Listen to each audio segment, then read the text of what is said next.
नमस्कार। कहानियों का कलरव में आप सबका बहुत बहुत स्वागत है।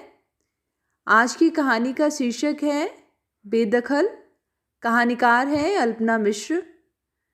चलिए शुरू करते हैं कहानी। लेकिन कहानी शुरू करने से पहले मेरा आप सबसे विनम्र निवेदन है, यदि मेरे द्वारा सुनाई गई कहानियाँ आप सबको पसंद आती हैं तो कृपया चैनल को सब्सक्राइब करें और अपने मित्रों में भी साझा करें।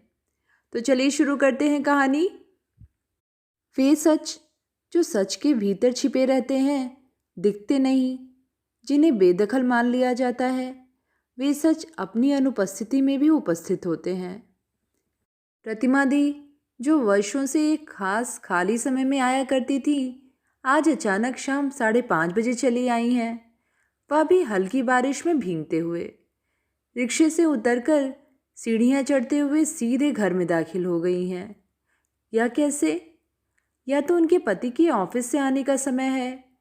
थोड़ी भीगी साड़ी को ठीक करते हुए सिर को हल्का सा झटक कर बोली, बात करने का दिल हुआ बस। हल्की बारिश हो रही है। फुहारे बालकनी से भीतर आकर भिगो डालने की जबरदस्त कोशिश में है। असल में इसे बालकनी कहा भी जा सकता है और नहीं भी। यह किसी की छत पर बने 2 कमरों की आगे की थोड़ी सी खुली जगह है, जिसे सड़क तक बढ़ जाने की कोशिश से रोकती लोहे की रेलिंग लगी है। रेलिंग उसे उसकी हद बताती है और हमें हमारी भी। हम यहीं तक इसे अपने घर के हिस्से में मान पाते हैं। कभी कभी जब पानी नहीं आ रहा होता है और नीचे के मकान में आ रहा होता है, या बिजली का मीटर ज़्यादा बढ़ा हुआ लगता है और हम मन ही मन इस बात को मान लेते हैं कि हो न हो नीचे के लोगों ने हमारे मीटर से अपनी बिजली कुछ इस तरह से जोड़ ली है कि हमें पता ही ना चले, पर मीटर हमें बता रहा है या ऊपर बिजली गुल है और नीचे जल रही है, या फिर हमारे बाथरूम और कमरे रूपी किचन की नाली जाम है। नाली का पानी समुद्र की तरह उमड़ रहा है और हम समुद्र के पानी को कुछ थोड़े से बर्तनों से उलीच उलीच कर फेंक रहे होते हैं। तब उस थोड़े समय के लिए हम इस खुले हिस्से को भी अपना मान लेने से इनकार कर देते हैं। यह इनकार अधिक देर तक नहीं टिकता। बस बहुत थोड़ी सी ही देर में हम यहाँ पहले से बांधे गए तार पर कपड़े फैलाते दिख सकते हैं। यह तार हमारा नहीं है, जैसे कि यह खुली जगह या कि छत पर बने ये 2 कमरे। लेकिन जैसे कि हम छत पर बने 2 कमरों को थोड़े से पैसों के बदले अपना कह मान लेते हैं, उसी तरह इस खुली जगह को भी, और इस तार को भी जो हमारे कपड़ों के भीतर छिपा होता है। तार नंगा भीग रहा है। हमारा ध्यान उस तरफ नहीं है। हमारा ध्यान बारिश की तरफ है, अंदर की बारिश की तरफ, जो प्रतिमा दी की साड़ी के साथ चली आई है। कमरे रूपी किचन की नाली की तरफ जाकर उन्होंने उसे नीचे से पकड़कर निचोड़ा है। पूरा पानी नाली में ना जाकर बाहर बह आया है। मुझे उनका साड़ी निचोड़ना जितना ठीक लगा था, पानी का बह जाना उतना बुरा लग रहा है। ऊपर से वे किचन से निकलकर जिस चीज़ से टकराई हैं, वे मेरे ऑफिस जाने वाले कपड़े हैं। घर पहनने वाले होते तब भी बुरा लगता। कमरे में ही एक रस्सी बांधी है, उसी के सहारे ये कपड़े लटके हुए हैं। ब्रा पैंटी मैंने संयोग से तौलिए के नीचे कर दी थी। तौलिया एकदम किनारे था। उससे टकराकर निकलना ज़्यादा संभव नहीं था। अच्छा ही हुआ, अन्यथा अभी मेरी ब्रा और पैंटी दिख रही होती। प्रतिमा दी उसे देख लेती, कुछ कह देती तो। अब नहीं कह सकती, उन्हें पता ही नहीं चलेगा। भीग गई हैं, कहकर मैंने चाय के बारे में सोचा। प्रतिमा दी अपने को खुश दिखा रही हैं। मुझे अच्छा लग रहा है इस मेरे एकांत में उनका आना। वे जिनके बचपन का सब मेरे बचपन में घुला मिला है। वे मुझसे 1 साल आगे भागती रहीं, पैदा होने से लेकर पढ़ाई पढ़ने तक। इस 1 साल आगे भागने से उनके और मेरे बचपन के दृश्य अलग अलग नहीं हो गए, एक ही रहे। मुझे उनके नाम के आगे दीदी लगाकर बुलाना पड़ता, या परिवार में अपनी निर्धारित जगह पर बने रहने के लिए ज़रूरी था। मैं वैसा मान लेती और अपनी जगह पर बनी रहती। अगर यह बना रहना स्थायी होता या अस्थायी था, इसे हम देर में जाने, बचपन के बाद। और तब दीदी में से एक दी हट गया, अपने आप, जानबूझकर नहीं। दूसरा दी आदत के मारे चलता चला गया। वह अपनी जगह बना रहा, हम अपनी जगह नहीं रह पाए। हम अपने को लंगोटिया यार नहीं कहते, कह ही नहीं सकते। लंगोटिया यार जैसा कोई शब्द लड़कियों ने अपनी पक्की सहेलियों के लिए कभी नहीं गढ़ा। वे सखी में ही सब सिमेट लेती। शायद इसलिए कि शादी हुई नहीं कि दोस्ती खत्म। और अगर शादी के बाद भी किसी ने जबरन बचाने की कोशिश की तो दिन का एक ख़ास समय इस दोस्ती के लिए निर्धारित करना पड़ता है। ये नहीं कि जब दिल हुआ चल पड़े दोस्त के यहाँ, जब मन हुआ रुक गए रात भर। ना बाबा ना, शादी के बाद यह सब चलेगा क्या? तो फिर जाइए पति के साथ सहेली और उनके पति से मिलने। औपचारिक रिश्ते में दिखाते रहिए कि आप दोनों कितनी हिली मिली हैं और दरअसल सारी असली बातें छिपा ले जाइए किसी उस दिन की ताक में जब आप अकेले मिले। दिल के दर्द तो तभी छाती खोल कर दिखाए जाएंगे। पर होता क्या है, उस मिलन की घड़ी आने में वक्त लग जाता है और जब तक आप मिलते हैं ना जाने किन अलग दुनिया के आदी हो चुके होते हैं और अपने बिना नींव के साम्राज्य पर पर्दा डालते रह जाते हैं। इस शहर ने वर्षों बाद मुझे और प्रतिमा दी को मिला दिया था। यह मिलना अचानक नहीं हुआ। कई महीने पहले ही घर से चिट्ठी आई थी कि प्रतिमा दी के पति का ट्रांसफ़र यहीं हो गया है, मगर वे ट्रांसफ़र रुकवाना चाहते थे। कुछ महीने इसी में सरक गए।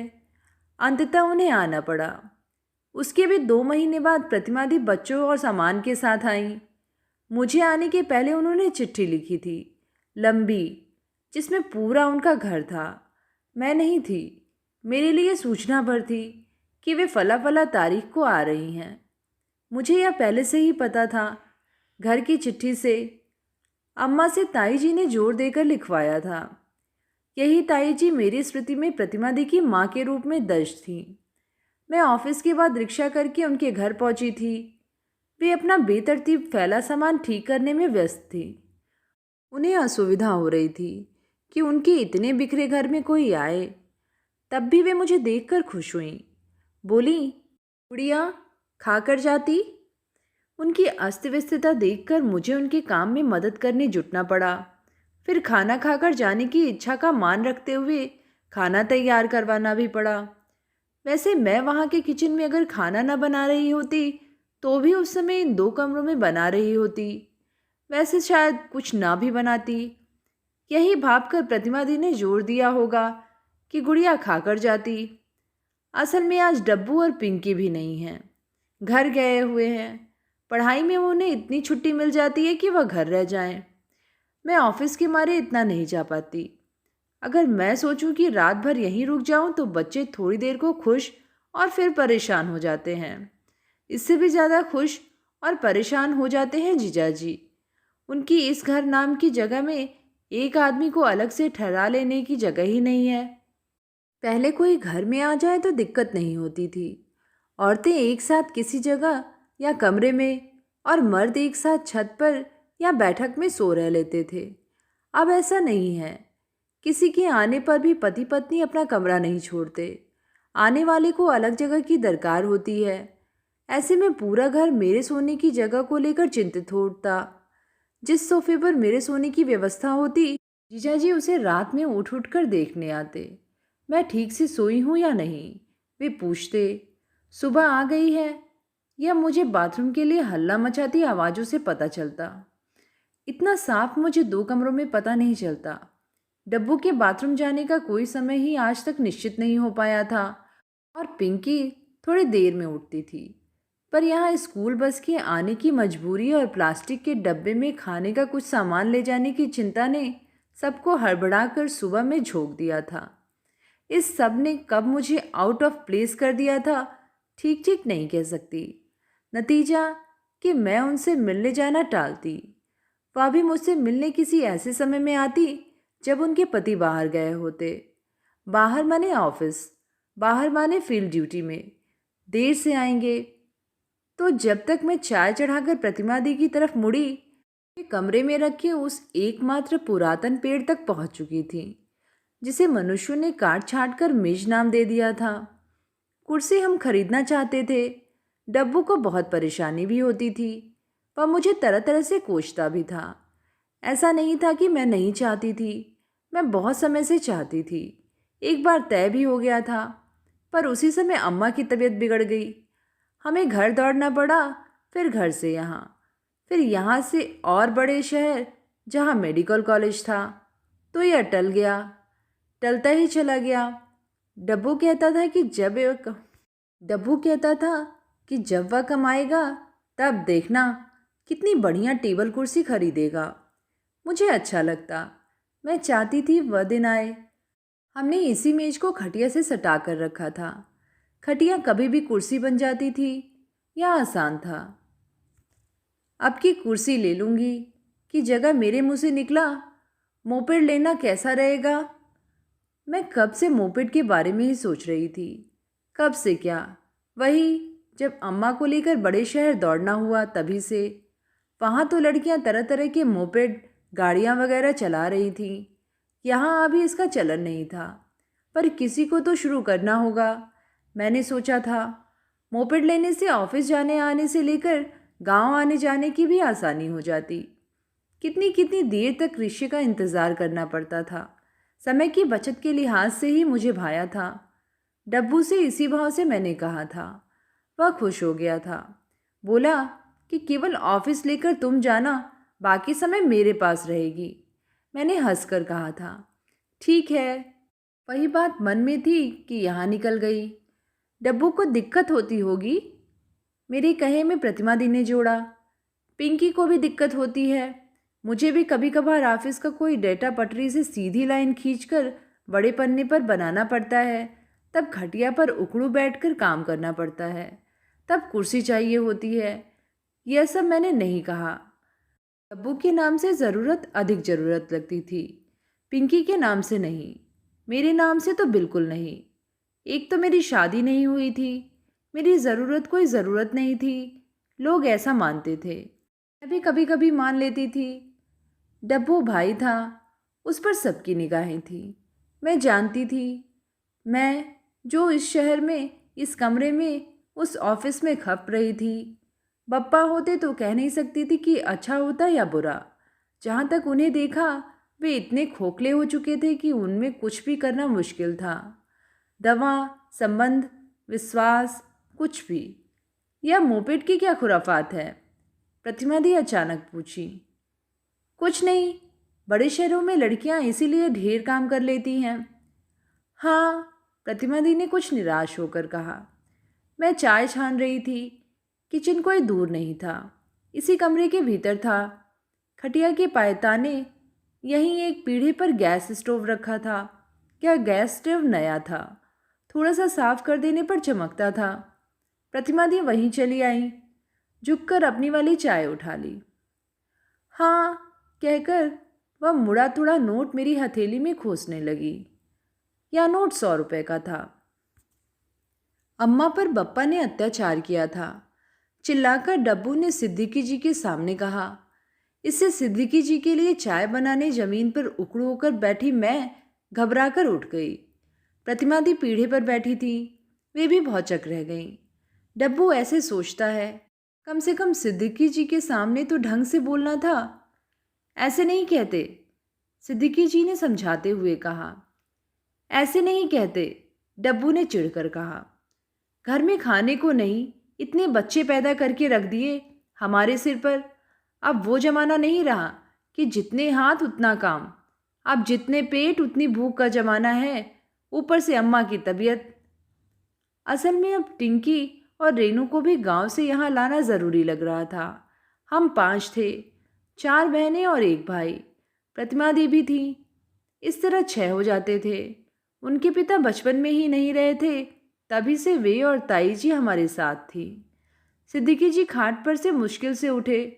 असल में उन्हें सबसे उत्तम जगह यानी खाट पर बैठाया गया था। डब्बू मेज पर टेक लगाए खड़े थे। खाट पर जो बैठ जाता वह धंस जाता था। धंसकर सिद्दीकी जी निकले, डब्बू को कंधे से थपथपाते हुए कहने लगे, थोड़े दिन और रुक जाओ बरखुरदार, मैं अपने कजिन से बात करता हूँ। कहीं ना कहीं काम मिल जाएगा। मेरे साथ दिल्ली चलना। चिंता करने से क्या होगा, लगे रहना होता है, निरंतर कोशिश करनी होती है। यही मैं भी कहती हूँ, मैंने जल्दी से कहा। प्रतिमा दी ने भी सिर हिलाकर यही जताया। डब्बू उनकी बात से कुछ नरम पड़ गए थे। डब्बू एमबीए करना चाहते थे सिद्दीकी जी। सुनते हैं उसकी बड़ी मांग है। प्रतिमा दी ने सलाह मांगी। हाँ हाँ, कैट की परीक्षा होती है। 5-500 के फॉर्म भरकर बड़े शहर जाकर कई परीक्षा में बैठे थे। अब यहाँ रहकर कहाँ निकाल पाएंगे। कुछ महंगी किताबें भी खरीदे, पर इसके लिए कोचिंग के बिना और यहाँ से कहाँ हो पाएगा। फिर बार बार इतना पैसा खाली आजमाने के लिए, तो आप ही बताइए। सही कह रही हैं आप, इस सब में नहीं फंसा जा सकता। परिस्थितियों को देखते हुए नौकरी की कोशिश ही ठीक है। इस बात पर डब्बू फिर भड़क गए। हम डटकर तैयारी कहाँ करने पाए और लगे गुस्से में बताने कि 2 साल उन्होंने परीक्षा की तैयारी तो क्या खाक की, बल्कि क्या क्या पापड़ बेलते रहे। जगह जगह छोटे छोटे काम किए, जैसे कि यूरेका फोर्स कंपनी की तरफ से घूम घूम कर घर घर में उसका एक्वागार्ड वाटर प्यूरिफायर लगाते रहे। फिर एक कंपनी की तरफ से चूहे भगाने की मशीन घर घर जाकर बेचे।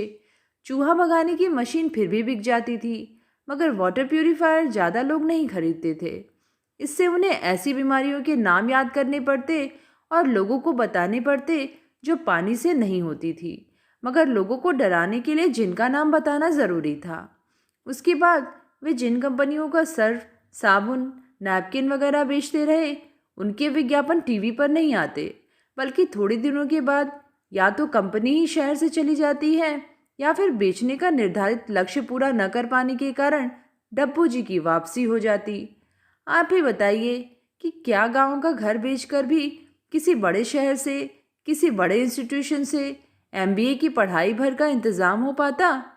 बड़े शहर जाकर देखिए, एमबीए कराने वाले कितने इंस्टीट्यूट खुल गए हैं। जितना चमकदार इंस्टीट्यूट उतनी ही बड़ी फीस। फीस में भी मोल भाव होता है। वैसे गांव का घर भी कब तक खैर मनाएगा, उसे बेचना तो पड़ेगा ही, चाहे मेरी नौकरी के लिए, चाहे पिंकी की शादी के लिए, या फिर बीच में कुछ और आ जाए तो उसके लिए। कब तक खींचेंगे देखिए। परेशान होकर उन्होंने एमए का फॉर्म भर दिया है। क्वालिफिकेशन बढ़ जाएगी, कॉलेज में पढ़ाई तो होती नहीं, गए बिना काम चल जाता है। उन्होंने कहा, तुम डटकर पढ़ते तो हम चाहे जैसे भी तुम्हें पढ़ाते। कहकर मैं ज़मीन पर पूरा बैठकर रोने लगी। तुम्हारे चक्कर में पिंकी रह गई। जानते हो टिंकी और रेनू को क्यों नहीं ला पाए, और तुम? प्रतिमा दी यह कहकर अपना गुस्सा और रुलाई दोनों रोकने की कोशिश करने लगी। सब लोग अपनी बात करते हैं, मेरी बात कोई नहीं समझता, कहकर डब्बू और परेशान हो गए। डब्बू की बात भी सुनिए आप लोग, थोड़ा तेज आवाज़ में सिद्दीकी जी ने कहा। फिर मेरी ओर देखकर स्नेहपूर्वक कहने लगे, कौन सा अभी समय खत्म हुआ जाता है। पत्राचार से एमबीए कराएंगे डब्बू को। जीवन से नहीं हारना। मैं हारा क्या, बहुत रास्ते अभी बचे हैं। सिद्दीकी जी के ऐसा कहने से हमें लगा कि सिद्दीकी जी हमारे ही घर के हैं, वैसे ही दूर रह रहे हैं जैसे प्रतिमा दी। प्रतिमा दी को भी कुछ ऐसा ही लगा होगा। वे रोने रोने को ही कुछ मुस्कुरा दी। सिद्दीकी जी काले थे। जन्म से ही उनके शरीर के भीतर का एक हिस्सा या तो कमज़ोर था या था ही नहीं। जैसे कि जन्म से ही एक किडनी थी, एक ही आँख सही काम करती थी, दूसरी से इतना कम दिखता था कि उसका होना ना होना बराबर लगता।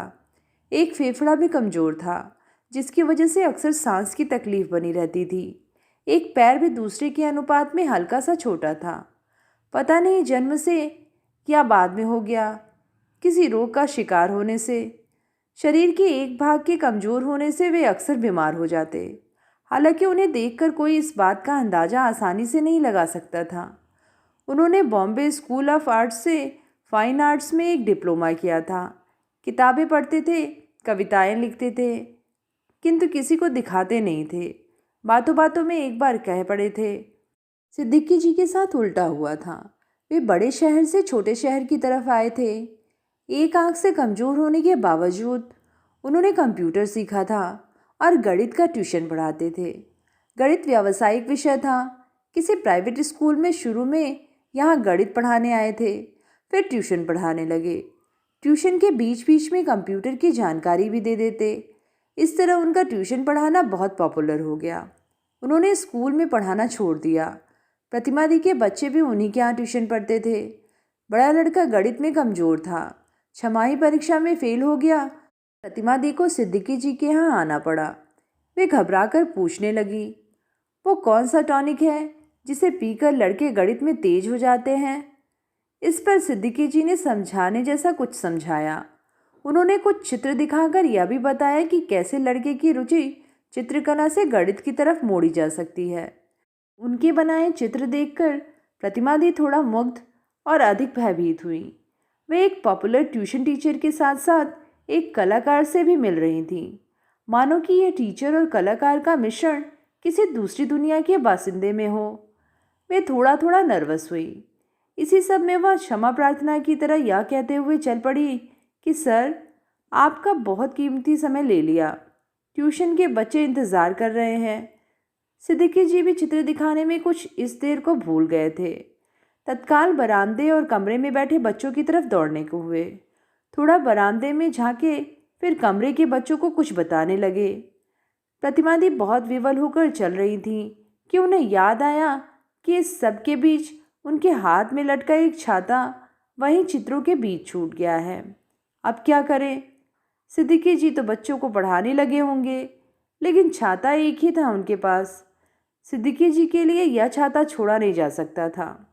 वे फिर लौटी, थोड़ा डरते डरते बरामदे से झांकी। सिद्दीकी जी बड़ी तन्मयता से किसी बच्चे की कॉपी पर कुछ लिख रहे थे।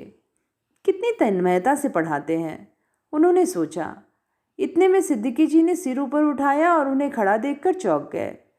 प्रतिमा दी के मुंह से निकला, छाता। सिद्दीकी जी समझ गए। वे उठे और चित्रों के बीच छिपे छाते को लेते आए। प्रतिमा दी उन्हें सॉरी या थैंक यू जैसा कुछ नहीं कह पाई। उन्हें याद ही नहीं था। अलबत्ता उनके चेहरे के भाव को देखकर सिद्दीकी जी ने कोई बात नहीं कहा। छाता फिर एक बार छूट गया। इस बार तो प्रतिमा दी ने उसे ना मांगने के बारे में भी सोचा, लेकिन वे पैदल अधिक दूर तक नहीं चल पाई थीं कि छाता की ज़रूरत जोर मारने लगी। कभी कभी यही छाता लेकर उनके पति या बच्चे भी जाते थे। छाते के बारे में वे अकेले निर्णय कैसे कर सकती थी? तो इस बार भी वे छूट गए छाते को मांगने लौटी। सिद्दीकी जी वैसे मगन होकर बच्चों को पढ़ाने लगे थे, पर अंतर यह था कि इस बार वे उन्हें देखकर चौंके नहीं, बल्कि मुस्कुरा पड़े, जैसे कि उन्हें पहले से पता हो कि छाता छूट गया है। प्रतिमा दी के भी मुंह से इस बार छाता नहीं निकला। वे घबराकर पूछ बैठी कि दिल्ली में आपके परिचित होंगे। इस पर मुस्कुराते सिद्दीकी जी चौकन्ने हो गए और बच्चों के बीच से रास्ता बनाते हुए उन्हें लाकर चित्रों के किनारे एक स्टूल पर बैठा दिया। अपनी परेशानी बताइए, उन्होंने गंभीरता से कहा। और इसी के बाद सिद्दीकी जी डब्बू से मिलने घर आ गए थे। डब्बू उनसे 2 मुलाकातों के बाद खुल गए थे। तीसरी बार वे याद से प्रतिमा दी का छूट गया छाता ले आए थे।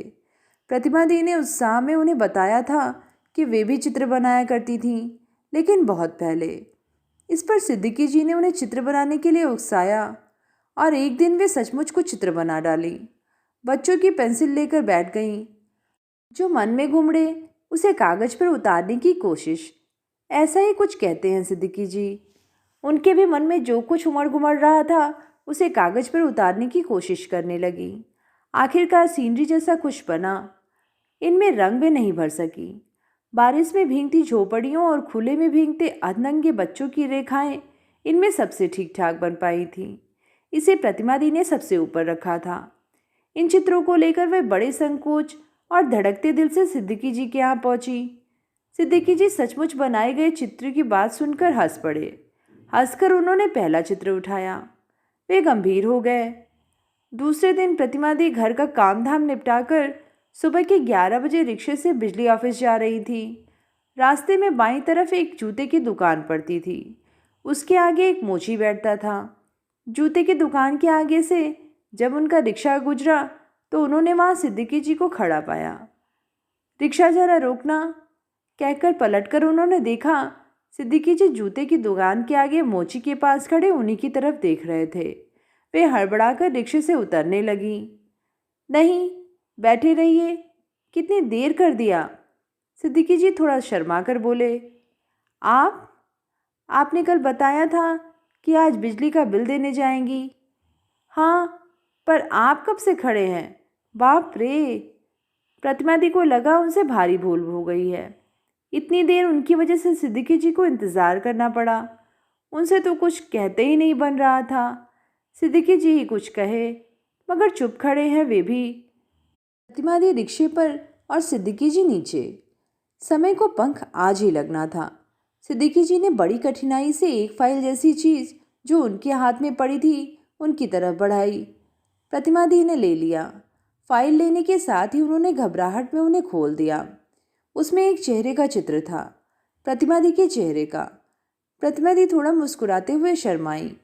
हालांकि प्रतिमा दी रुके रहना चाहती थी अनंत काल तक, लेकिन उन्होंने इशारे से रिक्शे वाले को चलने के लिए हाँ कह दिया। चाय है कि बीरबल की खिचड़ी? लगता है आज नहीं मिलेगी भाई, सिद्दीकी जी ने कहा। मैं रोना रोककर झेप गई। जल्दी से उठकर चाय का कप सिद्दीकी जी को पकड़ा दिया। प्रतिमा दी एक पैकेट बिस्किट ले आई थी। उसे खोलकर स्टील की एक प्लेट में डालने लगी तो सिद्दीकी जी ने टोका, ऐसे ही दे दीजिए। खटिया पर बिस्किट का खुला पैकेट रख सिद्दीकी जी उसी में से खाने लगे। फिर हम लोग भी उसी में से लेकर खाने लगे। सिद्दीकी जी ने हंसकर कहा, आप लोगों का धर्म भ्रष्ट हो जाएगा आज। सिद्दीकी जी ने हंसकर कहा था, लेकिन हमें धक्का लगा। इतने साफ साफ हमसे पहले किसी ने नहीं कहा था।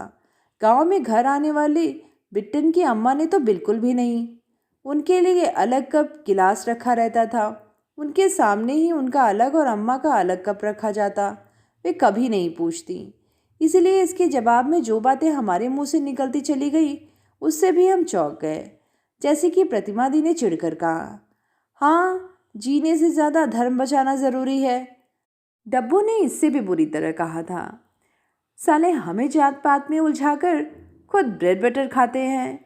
जात छोटे लोगों की होती है, अपर क्लास में कोई जात नहीं होती। हमें आदमी बने रहने दिया जाए बस। मैंने कहा। हम सब ने और भी कुछ कहा इसी तरह का। हम चौंके, क्योंकि इससे पहले तक हम खुद नहीं जानते थे कि इस प्रश्न के उत्तर में हम इतने साफ साफ कुछ कह सकते थे। अम्मा की छुआछूत में बड़े होते हुए हम बड़े होकर कदम कदम पर लड़ते हुए चलना पड़ा। लड़ते झगड़ते बिगड़ते गिरते हम अम्मा के पास ही मुसलमानों के लिए अलग से रखे कप गिलास छोड़ आए थे। सिद्दीकी जी को उम्मीद नहीं थी कि हम लोग इस तरह भड़केंगे।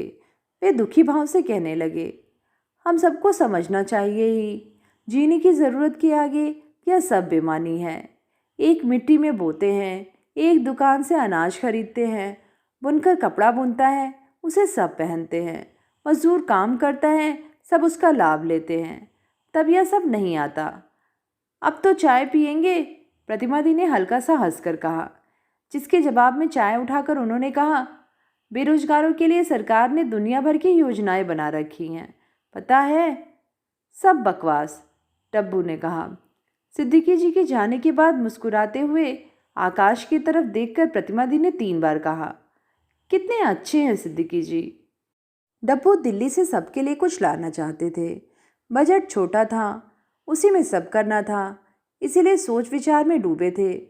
प्रतिमा दी के लिए भी कुछ लेना था, वो सबसे बड़ी थी। उनके 2 बच्चे भी थे। वे सिद्दीकी जी से बार बार पूछ रहे थे, क्या लेना चाहिए, जो बहुत महंगी ना हो लेकिन दिल्ली की लगे, जो सुंदर हो लेकिन आसान भी हो। सिद्दीकी जी इसका सही सही जवाब नहीं दे पा रहे थे। असल में जब से सिद्दीकी जी ने डब्बू को साथ दिल्ली चलने की बात कही थी, तब से करीब साल भर बीत गया था। अब जाकर दोनों प्राणी दिल्ली पहुंच पाए थे। सिद्दीकी जी ने अपने कजिन से बात की थी। वे उन्हीं के पास ठहर गए थे और एक कार बनाने वाली फैक्ट्री में काम के लिए आवेदन पत्र लिखकर ले गए थे। फैक्ट्री का मालिक कौन था यह उन्हें पता नहीं था।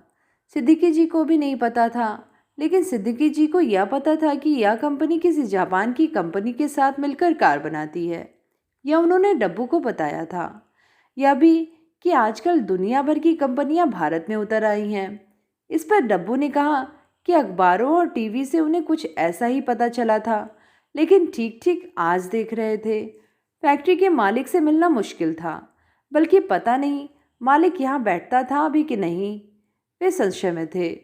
कुछ इंतजार के बाद उसी फैक्ट्री के किसी एग्जीक्यूटिव ने उन्हें बुलवाकर उनसे डिग्रियों के साथ लगे आवेदन पत्र को लेकर चुपचाप रख लिया। अपनी व्यस्तता में ही उसने बिना उनकी तरफ देखे कहा कि आपके लायक जगह होने पर सूचित करेंगे। दिल्ली में दौड़ना तो पड़ेगा, डब्बू ने सिद्दीकी जी से कहा और सिद्दीकी जी ने डब्बू से कहा। वे लोग फिर एक और फैक्ट्री में गए थे। यह फैक्ट्री नकली लेदर के जूते चप्पल बनाती थी। इसी में काम करने वाले किसी आदमी का नाम सिद्दीकी जी के कजिन ने बताया था। सिद्दीकी जी ने तत्परता से उसे खोजा और डिग्रियों की फोटोकॉपी वाला आवेदन पत्र उसे पकड़ा दिया। वह आगे आगे चला तो उसके पीछे सिद्दीकी जी चलने लगे, उनके पीछे डब्बू। वे लोग एक छोटे से कमरे में पहुंचे। सफ़ेद शर्ट और काली पैंट पहने एक नाटा मोटा और कुछ कुछ काला आदमी बैठा था। उसी के एकदम पास जाकर आगे चलने वाले आदमी ने झुककर कुछ बहुत धीरे से कहा। नाटे मोटे और कुछ कुछ काले आदमी ने आंखें सिकोड़कर उससे कुछ और धीरे से कहा। आगे चलने वाला आदमी बाहर निकल आया। उसके पीछे सिद्दीकी जी और डब्बू भी बाहर निकल आए। काम लेबर का है, लेकिन वैसा लेबर नहीं, मशीन पर करना होगा, 1-2 दिन में सीख जाओगे। उसने डब्बू का नाम पता नोट किया। हालांकि नाम पता आवेदन पत्र में भी था, लेकिन आवेदन पत्र उस अंदर वाले आदमी के पास था। रोज के 120 रुपये, लेकिन शुरू के 3 महीने आधा तुम्हारा होगा, बाद में पूरा तुम्हारा।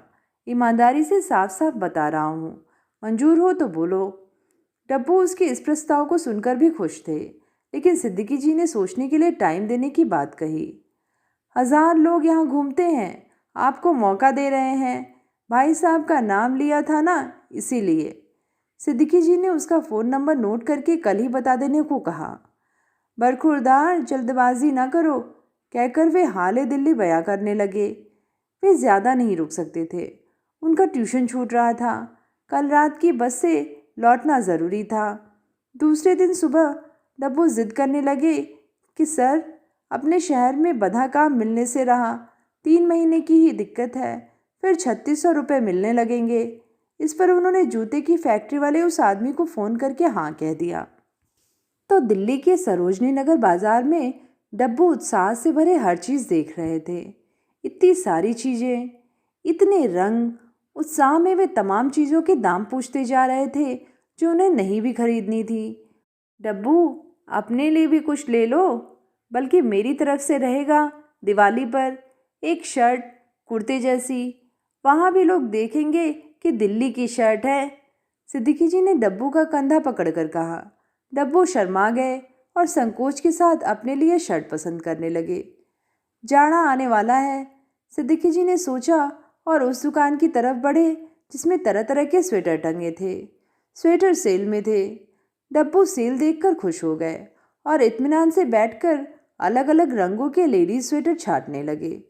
फिरोजी रंग का मत लेना, सिद्दीकी जी ने कहा। ऐसा कहते हुए उनके चेहरे के काले रंग पर हल्का सा बैंगनी रंग आ गया। वे हल्का सा मुस्कुराए भी। डब्बू ने उनके भावों पर खास गौर नहीं किया। फिरोजी रंग का लेडीज़ कार्डिगन पैक करवाकर सिद्दीकी जी ने उसे अपनी काख में दबा लिया। डब्बू ने एक मरून रंग का स्वेटर गुड़िया दी के लिए, गुलाबी रंग का पिंकी के लिए और काले रंग का अम्मा के लिए छाटा। फिर उन्हें लगा कि ज़्यादा हो गया। उन्होंने गुलाबी रंग का स्वेटर दुकानदार को वापस कर दिया। प्रतिमा दी के लिए कुछ नहीं हुआ। उन्होंने सिद्दीकी जी से कहा। इस पर सिद्दीकी जी मुस्कुरा पड़े। एक बार उन्होंने अपनी काख में दबे पॉलीथीन को देखा, फिर कहा, कुछ और ले लेना। फुटपाथ की दुकानों पर रंग बिरंगे हेयर बैंड मिल रहे थे, 5 रुपये का जोड़ा। वे रुककर उसे 4 रुपये में देने को कहने लगे। 3 जोड़ा लेना है भाई, उन्होंने सामान के पीछे बैठे लड़के को समझाना चाहा। आगे बहुत तेरे हैं, सिद्दीकी जी ने कहा। डब्बू चलते चलते एक दुकान पर मंत्रमुग्ध से रुक गए। वह दुकान चप्पलों की थी। उसके बगल की दुकानें भी चप्पलों की थी। उस दुकान में सुंदर सुंदर चप्पल ऊपर लटके थे। अंदर चप्पल ही चप्पल थे, बाहर तक चप्पल ही चप्पल थे। इतने बाहर तक कि कोई चलता आदमी उसे आराम से उठाकर चलता बने। ये देखिए, उन्होंने हैरान होकर सिद्दीकी जी से कहा। बाहर तक फैला रखा है।